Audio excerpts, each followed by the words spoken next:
From the many realms of Atheris to the distant reaches of the 13th via the magic of podcasting, this is episode 43 of A Podcast Reborn, a show celebrating our journey in the past, present, and possible future of Final Fantasy XIV. This episode is being recorded on Sunday, October 8th of 2023, and the following episode may contain mature language and more than likely spoilers for the 6.5 MSQ and Myths of the Realm Alliance raid. You have been warned. My name is Brian Black, otherwise known as Ro. Welcome to the patch 6.55 waiting room, everybody! Woo! Too soon? Well, we do have a lot to talk about as far as 6.5 goes, and of course I have my wonderful co-host with me, and maybe a little more than that. First off, from the Goblin server in Parts Unknown, we have blogger, altaholic, and dad joker extraordinaire, Brandon. Hello, sir. Good afternoon / evening / whenever the heck you're listening to this, everybody. But did you know, now that the finale of Myths of the Realm is out, Square Enix actually has a poll going on about who everyone's favorite member of the 12 is? I've been keeping an eye on it, and first place is changing seemingly on the daily. It's really close. But what surprised me is that Azima is dead last. Yeah, it turns out she only has 2 fans. Oh, man. Starting out with a bang. I'm a machinist. Of course we're starting out with a bang. God. Of course, with us as always is our Chaos Gremlin, VTuber Mikote, Cat Mom of 2, and Savage Raider Meagan. How are you? Hey, my COVID is long, but my list of husbandos and waifus is longer. I mean, as it should be. Keeps growing. That's a wonderful line, and my condolences for your long COVID. Yeah, I've been back to the doctor. There's nothing wrong with my lungs, so it's all in my brain. Well, as someone who dealt with a second helping of COVID back in late August, early September, and I still have an occasional cough from that, I can relate to a degree. That's not all. We have with us this week, because sometimes you can't have enough chaos, from the Coral server, my favorite Lalafell laundress, who's not only a bartender at the Crimson Casino, she's also the manager. Welcome back, Zim, a.k.a. Lisa. How are you? I'm doing well. Thank you for having me. And I just have one beef to pick with you. Your introduction stated you had a little more. Is that a Lala joke? It wasn't meant to be, but sure, let's make it one.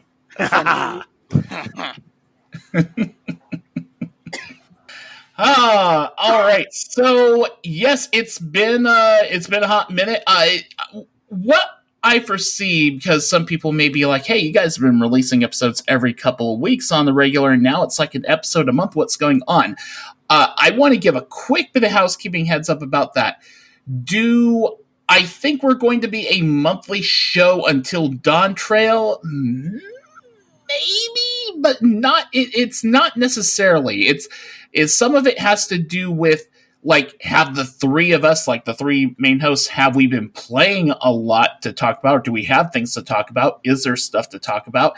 And it's just kind of things kind of come in ebbs and flows as far as content goes. So I think I can promise you guys at least one episode a month, but sometimes we'll be here like every other week. So I feel like it's just going to be kind of the usual flow things, and especially since we're now at the tail end of Endwalker and we've got till summer for Dawn Trail, I do not be surprised if it's a little bit of a slower cadence. I know some people hate that word, but I don't mind it. But just so you know what's going on, nothing's wrong with us. None of us are ready to quit the game or anything like that, like a whole bunch of YouTube content creators out there like Endwalker's the worst expansion ever. I want to go... there are a lot of YouTubers out there who are saying, I kid you not, like Zepla's like Endwalker's the worst expansion ever and stuff like that. Right. I want to say personally, as far as my experience of the content, I do think Shadowbringers is the best expansion, hands down. I think Endwalker and Heaven's Ward are a 2A and 2B, and sometimes I like one more than the other. Stormblood is not terrible, but it's behind those. But by no means have I considered my experience in Endwalker bad. It's not making me have worry or losing faith in the direction the game is going. There's just there's other games going on, and I don't mind that there's other stuff for me to do. I don't feel like I have to play Final Fantasy XIV all the time, unlike another MMO that I used to log into on a daily basis. So things with me, and I think things with the podcast are good. They're fine. We may be coming out with episodes a little more slowly, but don't take it as a harbinger of the end times or another sign that, oh no, another content creator becoming less interested in Final Fantasy XIV. It's not that at all. I wanted to clear the air on that because I've just like I'm kind of tuned into a lot of talking stuff from other podcasts and seeing other YouTube content creators talk about this stuff, and I just want to give my 2 cents of where I stand on everything. Meagan, Brandon, are you two kind of in the same place I am? Well, where are you right now? Where am I? I'm enjoying the hell out of Baldur's Gate 3. That's where the hell I am. True, and so is probably half the people who like RPGs. Exactly. It's like, sure, yeah, there's no big grind fest like Baja or what the hell was the one in Stormblood? My brain just blanked. Eureka, thank you. There's no big grind fest zone in this expansion. You know what? I didn't really play those zones anyway, so it doesn't matter to me. There's a ton of other great games out there, and frankly, I've had very little time to play any of them as it is, so I don't know what the hell everyone's complaining about. This expansion has been killer in terms of story, in terms of stuff to do, and the fact that you don't have a daily, I need to go in and do this thing, you're complaining about that? I don't understand. It's not a viewpoint I have come around on, and I probably never will. So, yeah, I have enjoyed 6.5 so far. I'm still logging in, every day to do the new content that's come out since then. I've still got plenty of Manderville weapons I can, farm up across my multiple different characters. Yes, I am one of those people. Always have been, always will be. You should see the number of Baldur's Gate playthroughs I've started. It's disgusting. Yeah. Hey, Baldur's Gate 3 is our Baja grind of Endwalker. Yeah. Exactly. Meagan, how about you? I've got my friends that I'm playing through the MSQ with. Unfortunately, one of them just got into jobs. They've been really busy. We're literally sitting right before the ending super long cutscene at the end of ARR when shit goes nuts, and so I've just been school. But yeah. We have tentative plans to do it on Monday. And I really hope that goes through. And my friend who is I described her as a dragon girl, like some girls are horse girls. She's a dragon girl. Has already been like, can we join the dragons? Screw these Ishgarians. Well, we call them the French Catholics. She's like, fuck the French Catholics.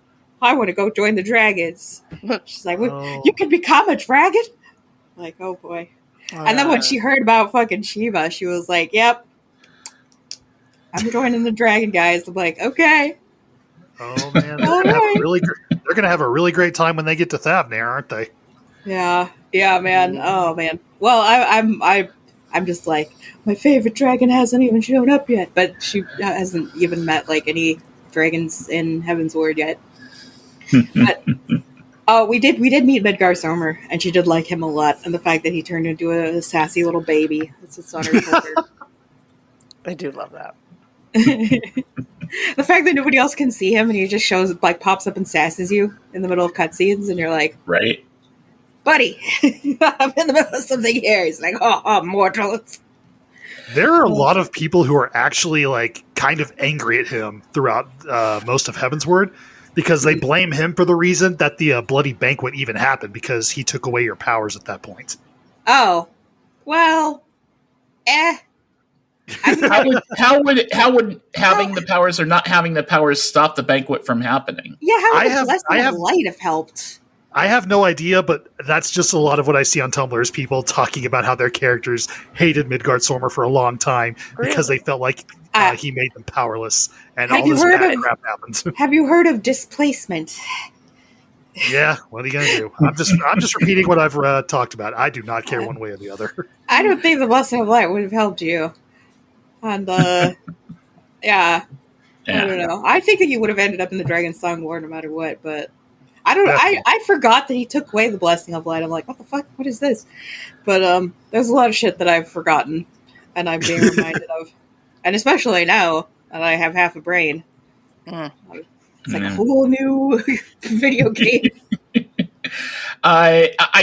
Lisa, I feel like this is cheating for me to ask you where you stand on things because I kind of already know, but what have you been up to? Well, you do know. I finished MSQ and Alliance material for 6.5. I've been working on my island and Baldur's Gate 3. I wonder whose fault that is. Yours. And then I'm working on a little side venture with my clone Zim. So that's... I have to know. Who are you romancing in Baldur's Gate 3? Gale? Whoa! Oh! Unexpected. Nobody a non-traditional choice. She is a woman of culture, apparently. I mean, he is the thirstiest. Like...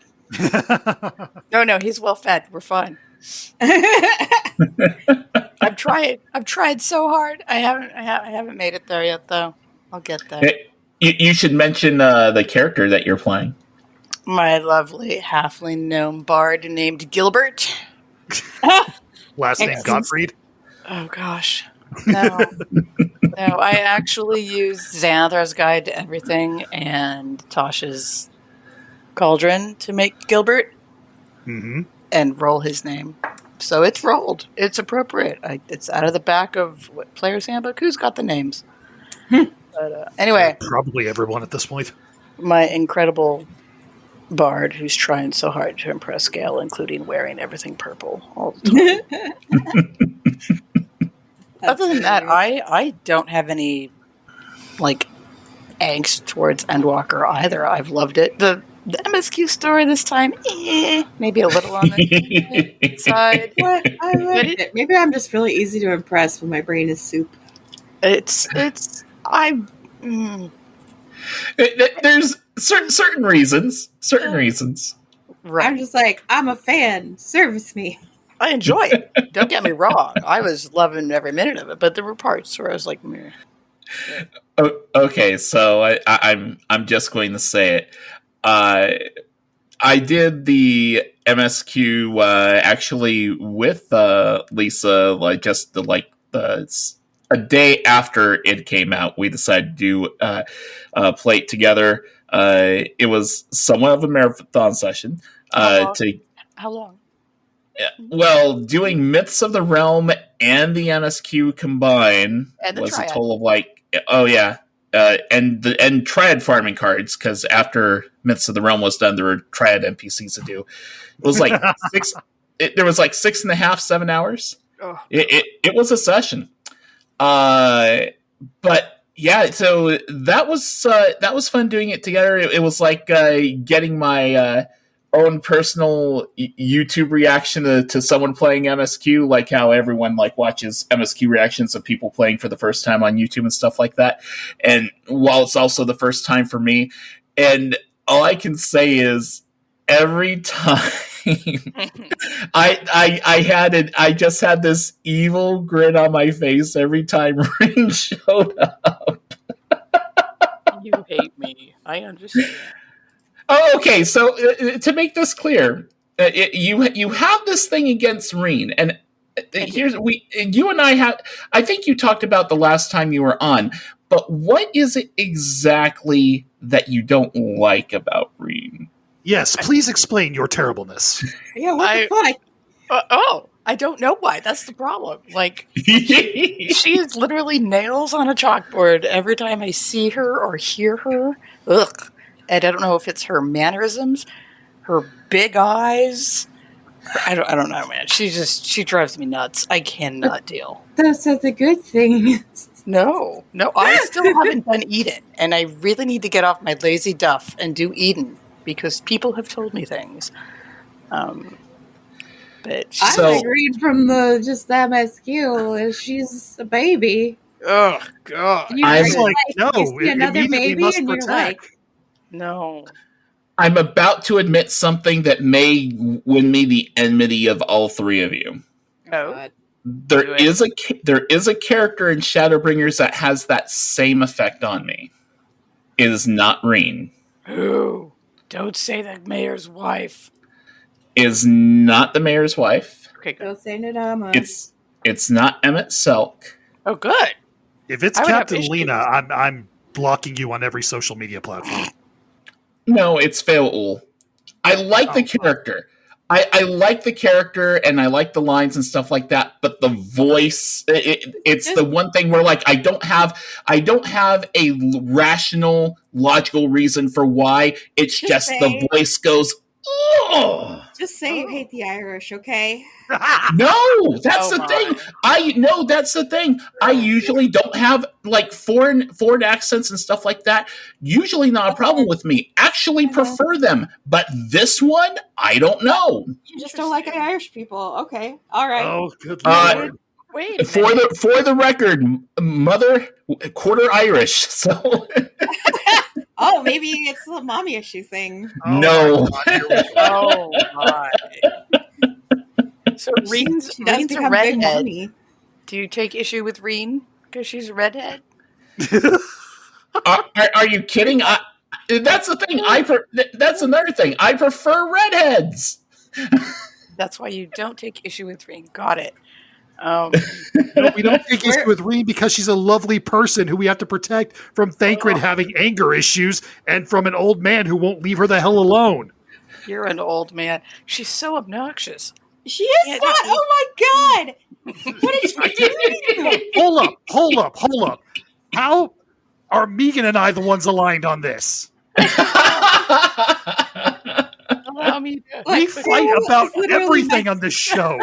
Fable is literally meant to be kind of annoying. Like that's part of her character. That's like part of the whole Fae thing is that they're like tricksters and they like if she butts into your life constantly and like yells at you for not calling on her. Like yeah, I get it. If you don't like her, fine. But Reed, Yeah. the sweet baby angel, the one with the tragic destiny, who finds the strength in herself to overcome it. Girl, what? Her friends help. Dude, switch to Japanese or something. Maybe it's the voice acting you don't like. Maybe. Yeah, I mean that's possible. But I will. I'm kind of skipping quite a few beats here as far as the story goes, but I've already given the spoiler warning about the content and stuff like that. near the very end of the MSQ, post Zeramus fight, when we go from zero to hero, I remember my words, and I said to Lisa, I just want you to remember that's Reen's fault. Because if it wasn't for Reen, Zero wouldn't have been able to get the light. It doesn't help. Raid's very useful. Raid's the whole reason the first is healing. And But of course Lisa doesn't know any of this because she hasn't done Eden. I don't think her great deeds should be what makes you like her. She is a baby. Her great deeds, I don't think, are going to make me like her anymore. She's just annoying. What about her? They were very good friends with. Lisa doesn't know who she is. That's another thing. Right near the end, at the very last cutscene, I saw a different cutscene than she did because I saw Reen's friend and she did not. Who shows up if you haven't done it? No one. They literally just skips over that entire section. Yeah. Oh my god! It doesn't even happen. One of my alts, I never did Eden on them, and I just skipped right over that. Oh my gosh! Dun, dun, dun, yeah, dun. you not only missed that, you missed a great little voice acted segment right after the whole MSQ happens. You need to go do not Pandemonium. You need to go do Eden, and then rewatch that cutscene. You're going to make me watch Reen again? Yes, I am. Because you're wrong. To be fair, there's not a whole lot of talking in the Alliance raid stuff. Are you kidding It's me? just the normal raid. Yeah. No, there's so it's not So if it's her voice that bothers you, you're not really going to hear that a whole lot. I don't know. They talk a lot in the raid itself. Yeah, Yes. there is a boss fight where there is quite a bit of dialogue. There's a couple of them, actually. Yeah. But by that point, if you haven't turned around on it, you're a monster. Look, if you do eating, you get to have Thancred call you a whore. You do get to have that. Why didn't you lead with that? You need it. Trust me. It's great.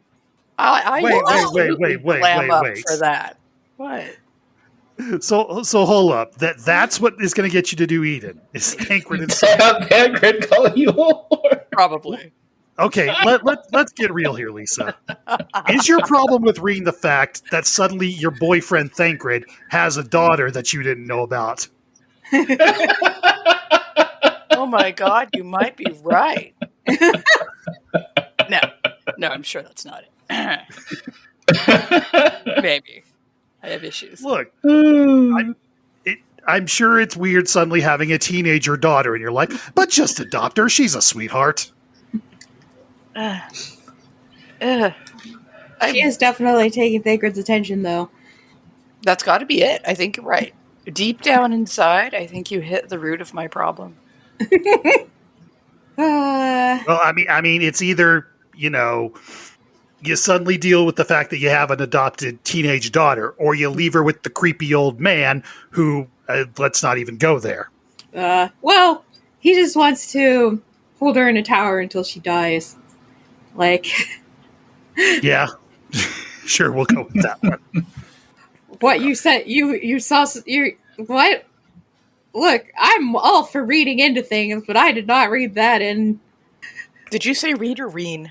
Because reading into things, I'm a big like, oh yeah, that's what they're about. Me doing the fucking gods thing, and they're all like, I look forward to your coming. I'm like, I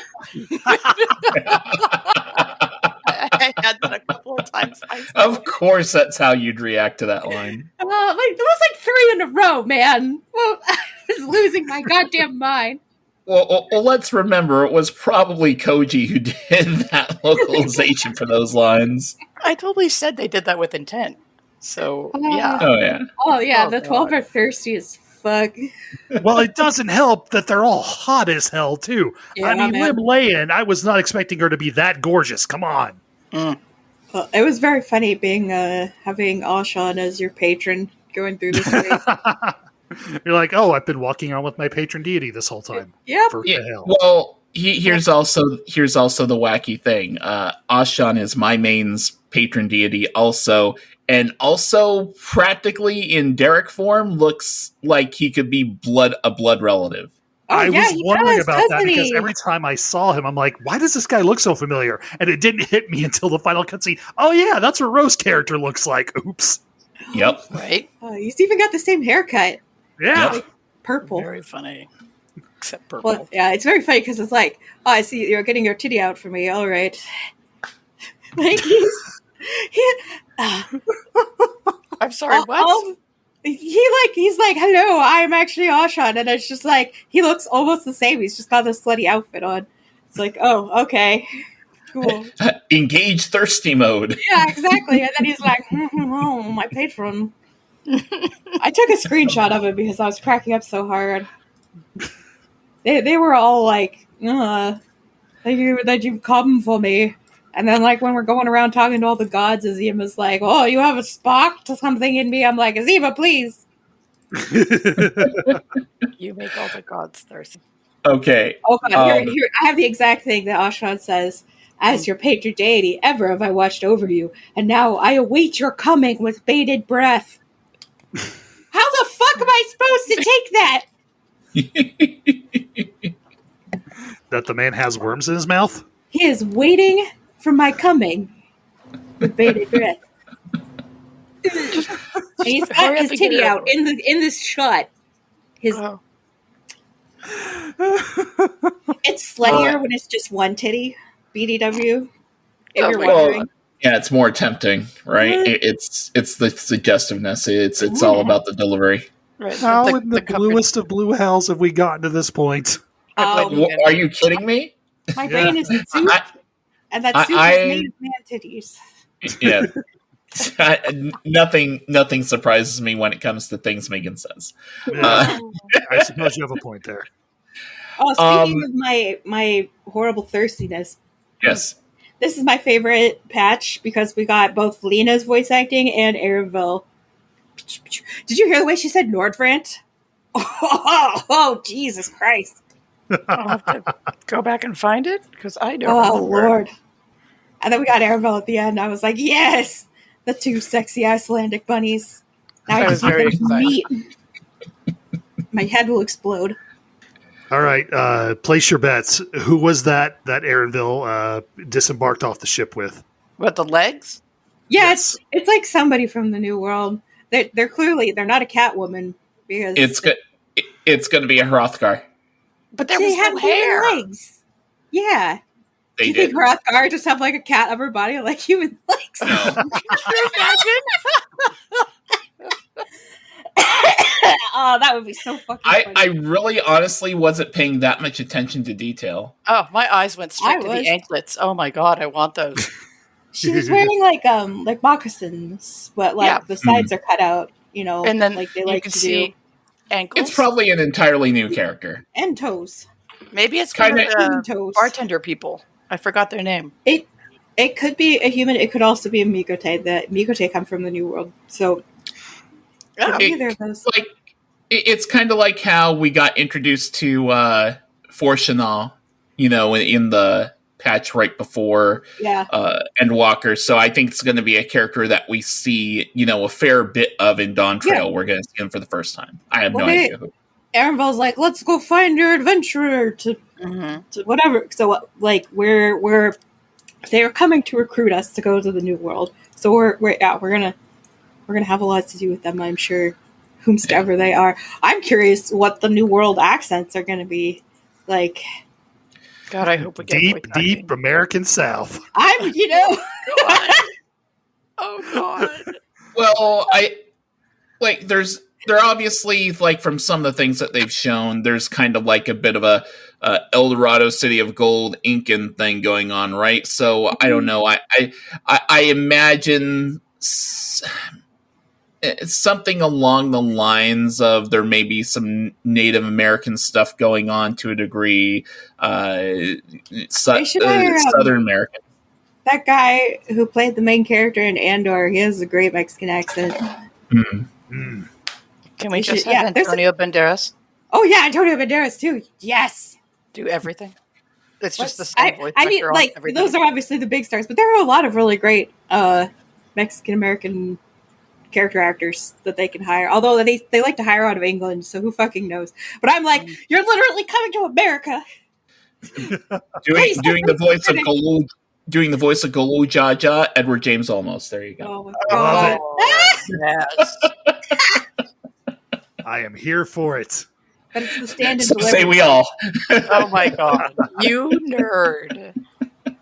I love It's it. not Darth Vader, it's him from Stand and Deliver. Throw everybody the fuck off. Oh no. So we were talking a little bit about like Myths of the Realm and stuff like that. I've got to say, of the 3 wings of the Alliance raid, this one is, maybe it's just because I went into it the first time blind without watching any videos, but the thing is I did that with the other ones too. But my goodness, the Eulogia fight wasn't that bad because it was kind of like the whole Ultima thing from It was the final. it was the final one of like remember all the mechanics. Yeah. Okay, here's a repeat of those. But Being Lim- tested. Like, right. I hope you're taking notes. This is But- your final. but Lim Lane, oh my goodness, I died so many times. I love that fight so much. It was super fun. All right, give me some mechanics because I can't remember. So there were the spears. There was the one where there's an opening in the water and everyone gets pushed back and you have to run and dodge the balls and such like that. The damn balls. Yeah. I do love I that. liked all the pushback mechanics, and it made a lot of sense because she's like god of the sea and storm. So it's like, yeah, we're getting thrown around, and she's literally like, "Learn to ride the wind." I'm like, "Yes, mommy." You did die a lot that time. I died a lot. I actually died a lot on the final exam. Hilariously, it was more like I got like sort of out of sync, and then I just could not get my brain to function properly. Also, I cannot fathom more than like 2 mechanics at a time. So the fact that it kept switching between different mechanics, I was like, no, wait. I can't I'm fathom like, that. oh yeah. Now I remember all the mechanics from the previous 12 fights I never actually got the hold of. Oh, and now I have to Lord. keep trying to figure them out while also remembering every other boss's fight mechanics that I did get. I died so many times on that one just because I'm like, wait, which one was this one? How did I resolve it? Oh, crap. Oh, yeah, now that's how I'm supposed to do it. I was sad we did not get an epic pop song at the end. That was a bit disappointing. But that music during the freaking Zeromus fight? Oh, yeah, that was bitchin'.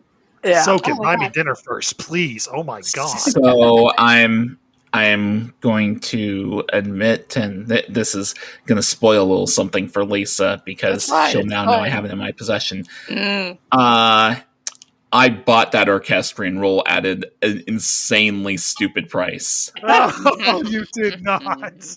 I did because I like that music so much, and yes, I know that I could just run that thing until it drops and get it. But nope, I dropped $1.5 million for that orchestral roll because I need it right now. So so when I do casino shenanigans later tonight, and they get to the finale, and the situation demands it, I'll be playing that music. That's going to be killer. My group, our raid group, has decided to come back to kill Zeromus. And then probably wander away again. Extreme looks pretty crazy. I mean, Extreme. So I looked at the video for Extreme, and it looks to me that like Extreme has a couple more things on top of it. But one of the things I noticed is that there's some mechanics in the regular version of the fight that they give you a little more assistance on. It's like when there's the beam in the black hole, they show you the direction that the beam is going. Where on the Extreme version, they don't show you the direction the beam's going. You're just supposed to know. Well, I mean it starts on one corner and then it goes to the other. So I was going to say, there's only one possible way it could go. Yeah. No, what you do is you just follow the damn Dorito.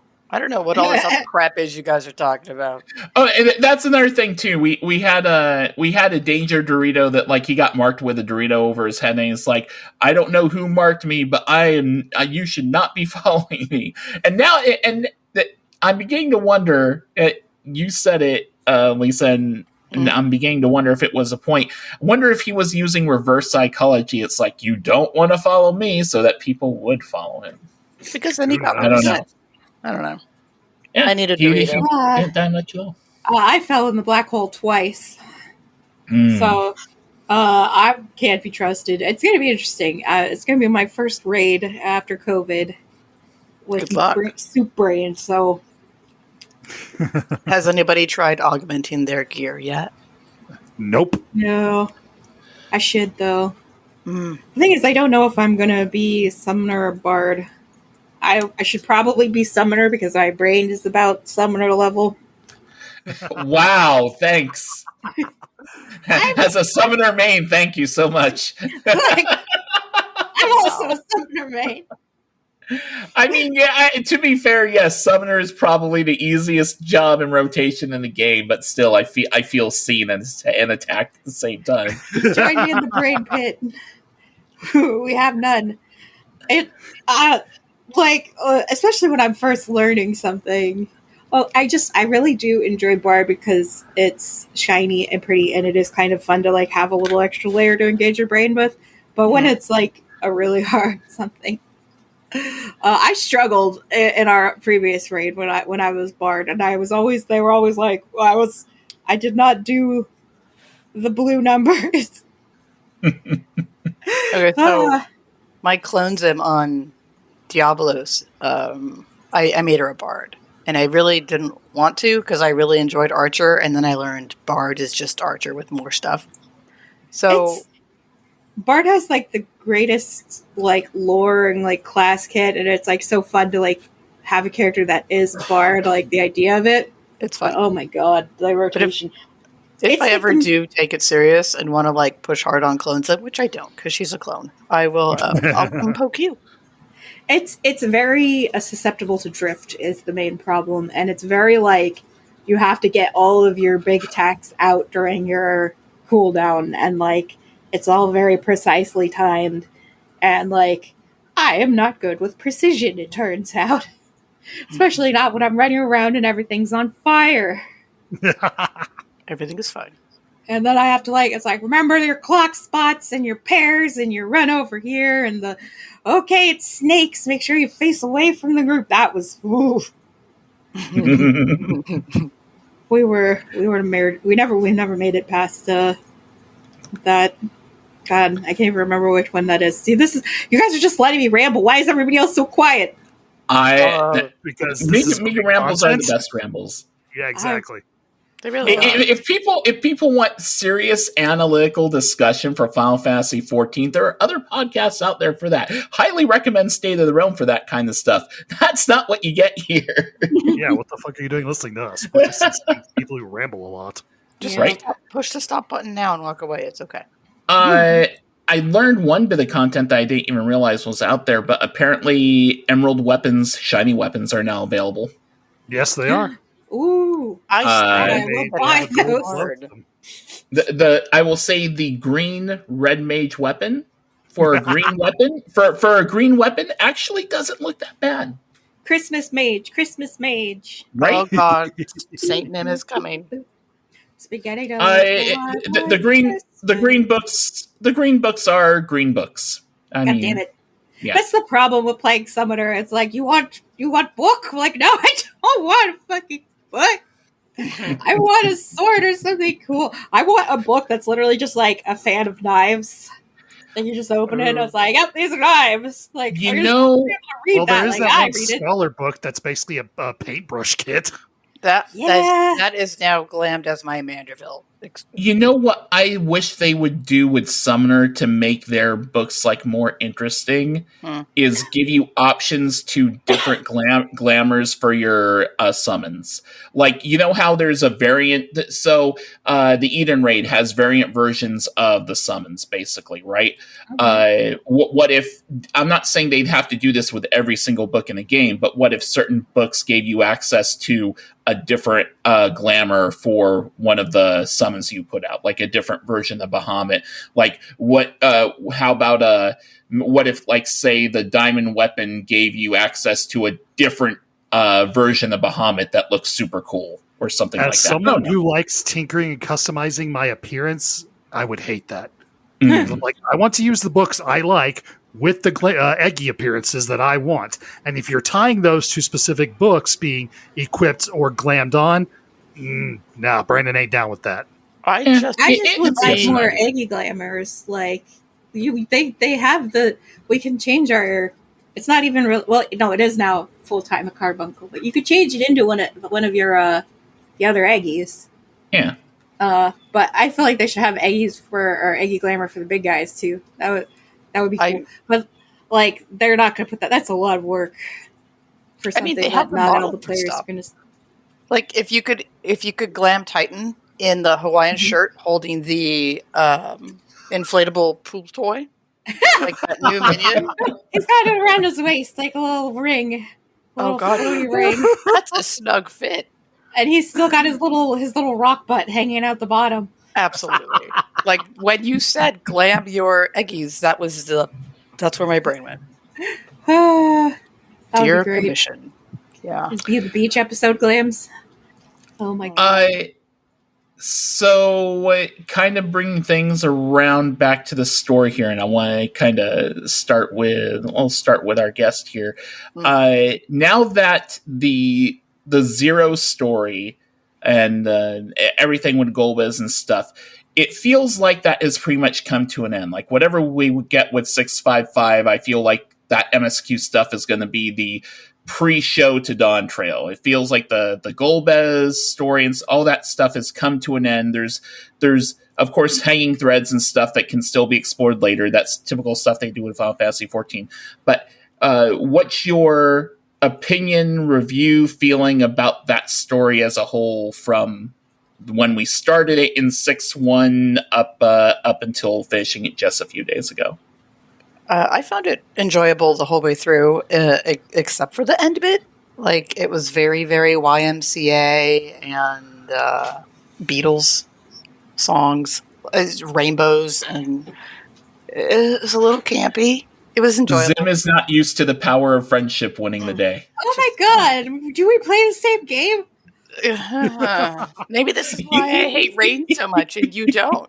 We're very different people. Oh my god, girl! But this is an anime game. We're teenagers. We kill God with the power of friendship. Oh god, you said But it.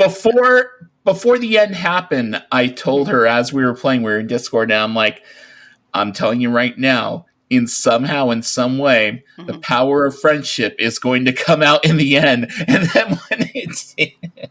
Although I will say, Reen did make it on my good list for a moment. Somebody's watching anime.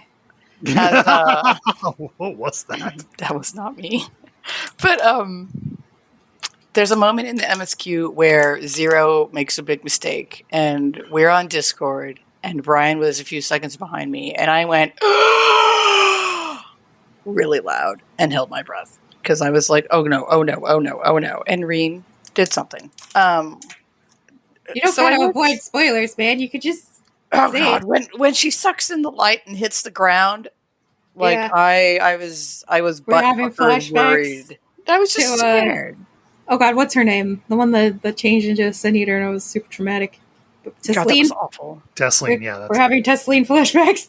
That might have been it. But so I definitely was still vested with the characters. I just the fact that the power of friendship literally was all the way that's through. The whole point. Like the void, everybody's selfish. They didn't and everybody have to. like it's transactional and like they have to learn to not do that. That's the whole that's been there for this was not an ass pull out of nowhere that the power of friendship saves the day. It's literally like the power of friendship is what's missing from the 13th. That's literally how we beat the entire MSQ of Endwalker. Yeah, and that is literally how we beat the Endsinger was like, I have friends, and friends help keep the depression away. I know. But I just was looking forward to go a different way. But I enjoyed it still. I think in Endwalker, it's more, if you're someone who's not big about that whole thing, I think in Endwalker it's more forgivable because it's not just the power of friendship, but it's symbolic of just the entire journey bringing you to that. And also the whole like scene when like the Scions are praying and stuff like that, reminiscent of like the opening cutscene stuff for ARR. So like there's kind of full circle moments there and such, but within a shorter like self-contained story for something that isn't Hildebrand, where like in Hildebrand stuff you totally expect like anime bullshit. Why do you guys hate positivity and friendship? Come on. You want to go Whoa. Why are you putting words in my mouth? I did not say I hate that stuff. I'm just saying. I enjoy the positivity. I enjoy the power of friendship. I like corniness. I like campiness, and I feel like that's a feature. That's not a bug. Oh, once again, why are Meagan and I aligned on this? That's really and again, I say don't put words in my mouth. I'm not saying that stuff is bad. I can call things campy and corny and still appreciate and enjoy it for the campiness and the corniness. Right. I enjoy it very much. Okay. Just know this flavor, not the power of friendship. I just expected it to go a little different. That was all. But we literally this is how we've solved pretty much every expansion is the power of friendship in different forms and flavors. Like, how did we beat fucking Hades through the power of friendship with Ardbert and like our friends who came together? Mm. Yeah. Did you just need a very sexy man for the power of friendship? I mean, also, maybe there you go. Also, let's not forget that the whole reason Golbez / Durant was doing all of this in the first place was because he missed his friend OG Golbez. No. Half the reason the two of them went down their whole Start of Darkness was because original Zero, whatever the hell her name was before she got void scented, rejected them. That was the point at which the despair started to kick in a little bit. And now Zero's like, oh yeah, I remember how to feel. Hey, you know what? I'm going to start trying to make this better by reaching a hand out in friendship that I should have accepted a long friggin' time ago. Sorry, better late than never. Let's see if we can fix this together. I mean, the themes of friendship have been all over this storyline from the beginning. Oh, it wasn't. It's not like it came out. It's not like it came out of nowhere. I think it's more, and again, it's because it's the way it's modeled after and stuff like that. I'm not saying it's bad. I'm saying it was predictable, and I knew that when they would do the ending and when it would go that way, that would be done in a very, for lack of a better word, anime-esque sort of way. But again, this is something. It's something it's not uncommon for that kind of stuff to appear in a lot of Japanese role-playing games. I'm not going to abbreviate it because some people take offense at referring to it as by the abbreviation, which is also another weird thing. Why? Some people, Japanese game developers actually don't like their games being referred to as JRPGs because they feel it's kind of like it's being used as like a bad thing. What? Yeah, that's a whole. So it's cultural stereotyping or something. Well, is it like why do American RPGs just get to be RPGs? We have to be JRPGs, right? Yes. Okay, but I don't see how the solution to that is calling them Japanese RPGs because that's just it isn't. I don't know of a solution.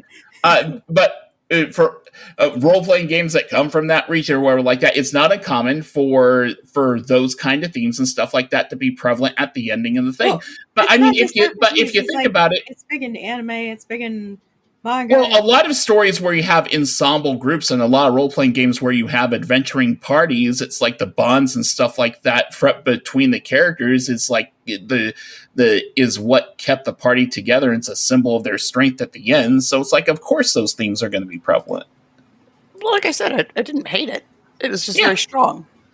I did enjoy watching Zero's cogs spin as she learned to embrace friendship. Like, I will say that was a delight from the beginning of 6-1 to the end of 6-5. Mm-hmm. The meat pie is still my favorite scene with Zero. I think that also, like, we didn't have a lot of time to develop a really deep, multi-layered story here. We had like 4 patches, and I think we only really had time to develop Zero, and then so they focused on Zero, and Zero's main character growth is learning to make friends. So how do you solve a story where the main character has to learn how to make friends? You have them solve it by making friends. And doing a little bit of light murder on the side, but I mean, she's a Reaper. That's kind of bound to be expected. Not anymore, baby. Not anymore. I thought it was great. I was very pleased. I love for someone who played old school Final Fantasy games, for Zero to be the Cecil of the story was freaking great. When Zero went from Reaper to Paladin, I'm like, oh man, they're doing the thing. They're fucking doing the thing.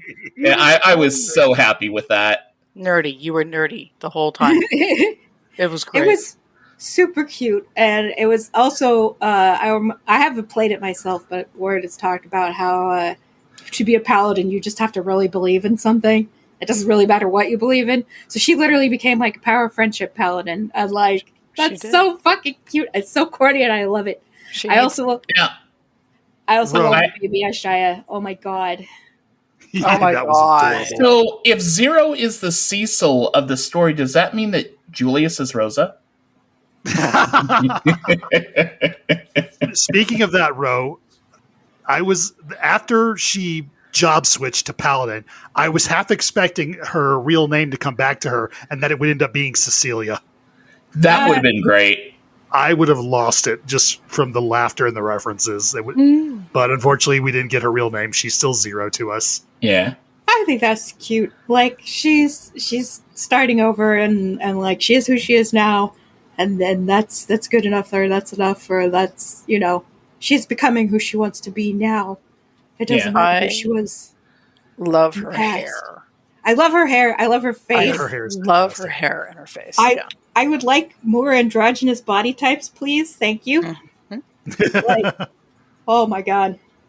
I love Zero. To me, she reads as extremely like non-binary and ace, especially the fact that like everybody like she just says things and she doesn't get what that other people might take it the wrong way. And I'm like, Zero, honey, we're gonna have to explain a few things, especially if you guys reintroduce death. You're gonna have to reintroduce new life. So. Please not with Golbez. That's all. Which is like, we'll see in the future what we become to each other. I was like, what? I will to quote Zero from an earlier part of the MSQ. Shall we disrobe as well? No.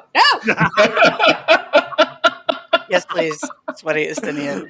Oh God. Speaking of Estinian, Ro, do you want to say the line that made me laugh really effing hard while we were MSQing cutscening together? Crap, I think I've forgotten it. Oh, you are old. So I am old. You're in the feast, and hello, waifu is there with me. I was very excited to see Midhana. But you go to the window, and you're gazing, and Estinian's yappy, and then he's just gone. Oh, the Batman move. That's right. Yeah. Batman does. You did the Batman move. I laughed at that too. Well, it was so because like I was trying to do everybody's fucking voices whenever they were voice acted. Oh, and you're tried adorable. to do a Stadium. His voice is so fun. Like I hadn't heard it for a while when I first started the MSQ, and then like he voice acted in a cutscene. I was like, oh shit, it's like way deeper. It's like, hello everybody. He literally has like that. Oh my god, that was great. Did you know what I loved the most was baby Ajaya doing her little tiny scree, her little dragon call. Oh my god! I really wanted Hraesvelgr and like Tiamat to show up and be like, "Oh, baby sister, you're back," but they didn't. That would have been so nice. But I'm just so happy for Vritra. Like, he seems so happy, and like with little Ajaya sitting on his head. Ah! Yeah. Oh, that was absolutely adorable. We will definitely see Ajaya again. We better. She's too cute. Speaking of seeing people again, where do you guys think they're going to pick up the Void storyline? Good. I think it picks up halfway in the Dawn Trail, just like how Endwalker did this really kind of pivot as far as like what the nature of the story was. I think Dawn Trail starts as a summer vacation, but then halfway into it, oh shit, here comes the Void. Ooh, okay. I like that. I don't think so, but I think that we will end up. I think that maybe in like another after Dawn Trail, like another patch series, we'll go back and check out what's going on, or we'll like call on them for help for something like we did with the first, or we'll find out that the first and the 13th have been chatting and making friends because Ward did all the fucking side quests in Shadowbringers, and so he had the option to tell Zero to go talk to the Void person on the 13th or on the 1st, whose name I cannot remember because I did not do those quests. Her name is Silva. There you go. And then they were like, okay, I'll go talk to them. This is my prediction, and I admit it's a bit out there. I think that we're going to go back to the Void in Dawn Trail's equivalent of Eureka and Baja. And I think that to be able to get into it, we're going to have to do a crap ton of prerequisites that involve learning who Silva is. We're going to have to do the extreme stuff around the Warring Triad, so we know that who Unu Kalhai, I think that's how you pronounce it, who he is. And they're all going to come together, and it's going to progress the storyline with the 13th. And eventually we're going to get a patch for it where, instead of Zador, we're going to start bringing in the first into this, and it's all going to resolve in that. That's my prediction. That's interesting. I admit it's a bit out there, but I can see it happening. That could work, and especially that they've like peppered people from 13th on both the first and the source, so yeah, that would make sense to bring them in. I don't know if they'll. I hope they don't make us do prerequisites because I'm a lazy shit. I mean, well, to be fair though, if they have a prerequisite, it's probably a prerequisite that you've likely done. No. I do what is required of me and nothing more. I don't like crafting. I don't. I didn't Best even do your Shadowbringers roll quests. I love those. I did. I haven't done the tanking one because I've never gotten a tank that high. But I think I've done Gunbreaker. You only got a few levels. It's true. I do. I should just do it with Gunbreaker. I do have Gunbreaker on my main. I mostly use it for PvP though. Gunbreaker PvP is hilarious. Because you're literally like, I would like one of your abilities, please. I have a friend of mine who plays Emetsuk in a bar in roleplay, and in character they have offered to teach them how to shoot a gun. So I need to pick up Gunbreaker for the RP. Speaking of Zim, Lala, did any of you run a Lalafell in 6.5 trial content cutscene? Nope. Wait, which one? The right before the trial, the cutscene where you run and jump into the hole. Throw the potato.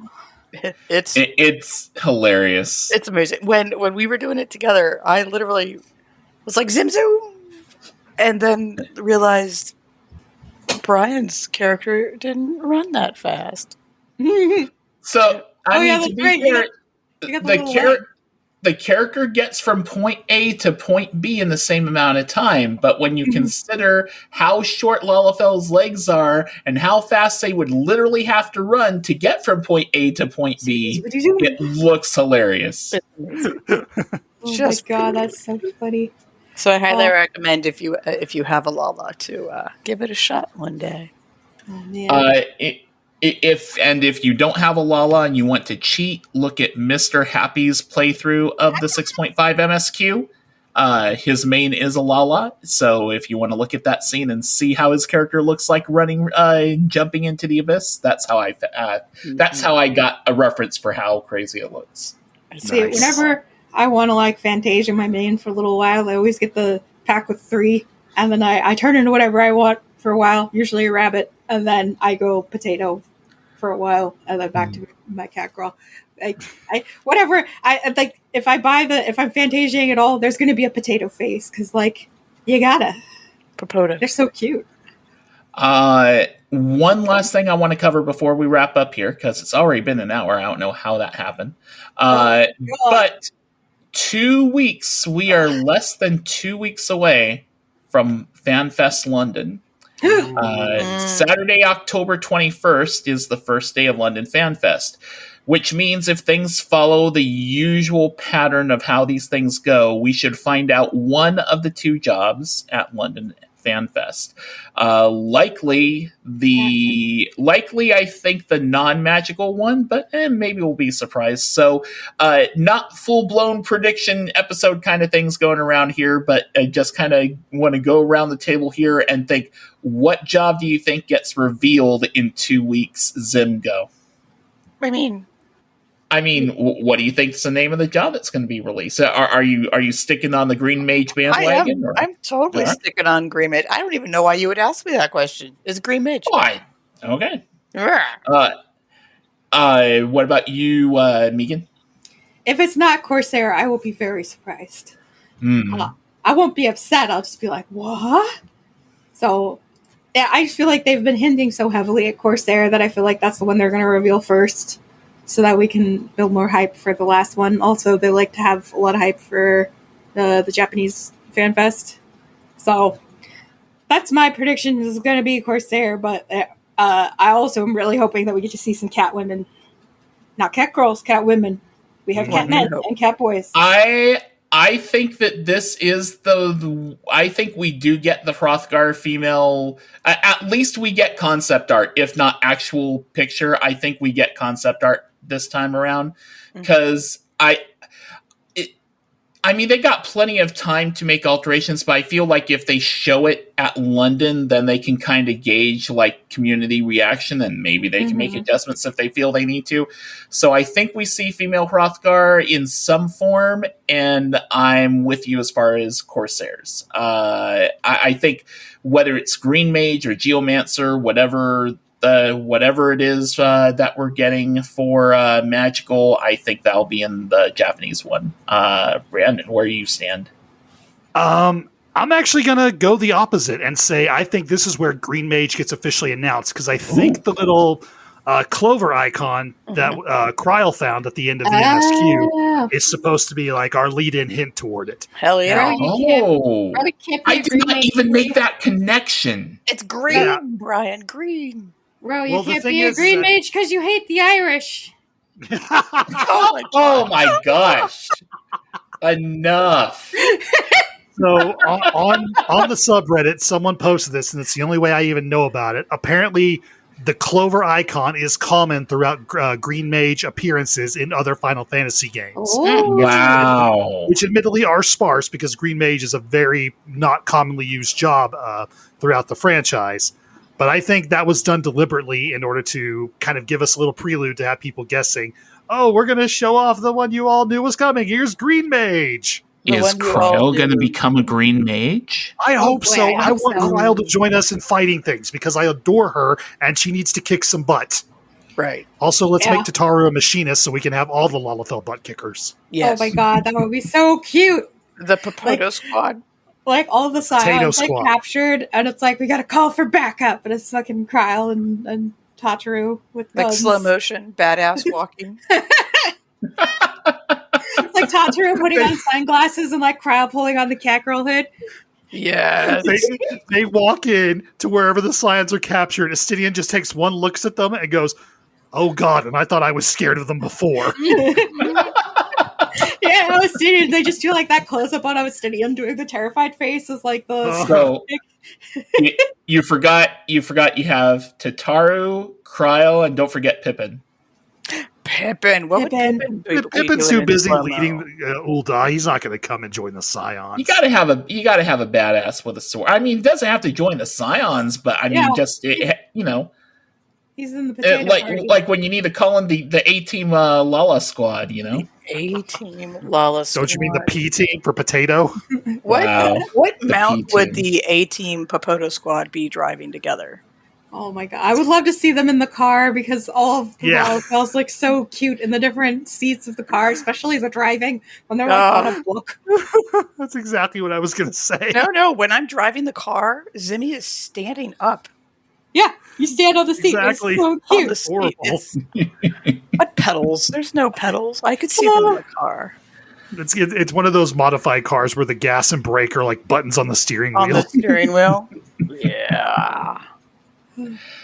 How did we get all right. Well, we will find out in 2 weeks, and if our next episode is 2 weeks from today, I'm sure we will be talking much about FanFest reveals and such. I have a feeling that's a strong possibility. Lisa, thank you very much for being on the show and for allowing me to let you endure the Reen bashing and debate and such. Thank you for allowing me to stir up some shit. My pleasure. If you want to mention anything about where people can find the stuff you do in-game or outside of game, feel free. I am on Twitter still, because it's all I know, because I don't know social media crap. It's at ZimZimT, ZimZimTEA. I post random things that I do in-game, and sometimes random things I do in real life. And every Tuesday morning, 7 a.m. Pacific, come do some laundry on Coral. Yep, the Sweepin' Suds, I think it's open at, 9 a.m. Pacific time? Or is it 10? It's 7 a.m. Pacific on Tuesday. Or 7 a.m. Pacific time, that's right, yep. It's early, sorry. My brain. before work. It gives me great joy. Yes. Meagan, where can people find you? Have you been able to do some VTubing? Yes, I stream on Twitch. My name over there is Cat Mom Meagan, all one word. It's Meagan. I try to stream every Monday, Wednesday, and Friday at 3 p.m. Pacific, but my schedule has been kind of all over the place the past few weeks. Because sometimes my brain is too soup or my throat is too closed. I'm also Cat Mom Meagan just everywhere else. I've got a TikTok where I post stream clips. I've got a Tumblr where I post art but my Tumblr is insane. Just know that. Like, I just reblog anything that I think is funny. So be aware. It's not like an official like Cat Mom Meagan official art only. No, it's it's chaos. I also have a Twitter, and I even have I guess Instagram is the best place to just see my artwork because I put my art on Instagram. But yeah, if you find a social media platform and you put in Cat Mom Meagan, it's probably me. And if it's not, well, shit, tell me about it so I can go over there and look at them sternly. And Brandon, how about you? Like Meagan, I have the BMAT, THEBMATT, on pretty much every social media platform imaginable. I am currently most active on Tumblr and Blue Sky. So if you really want to, say hi to me, probably best to go there. I'm also on Instagram a fair amount, but that's just because my wife likes to send me 15 reels at a time, so I end up spending a great deal of time catching up through those. I've also got another podcast that Ro is also on. It is called Plus 5 to Hit. It is a live play D&D podcast, and we're recording another episode tomorrow as we record this one, and shenanigans are promised, I guess. Stuff is about to go down, I think. Unless one of the people in the party pulls a real fast one with me and is able to avoid a certain encounter, stuff's about to go down. Yeah, and also so is my character because I've ended the last session with 3 levels of exhaustion.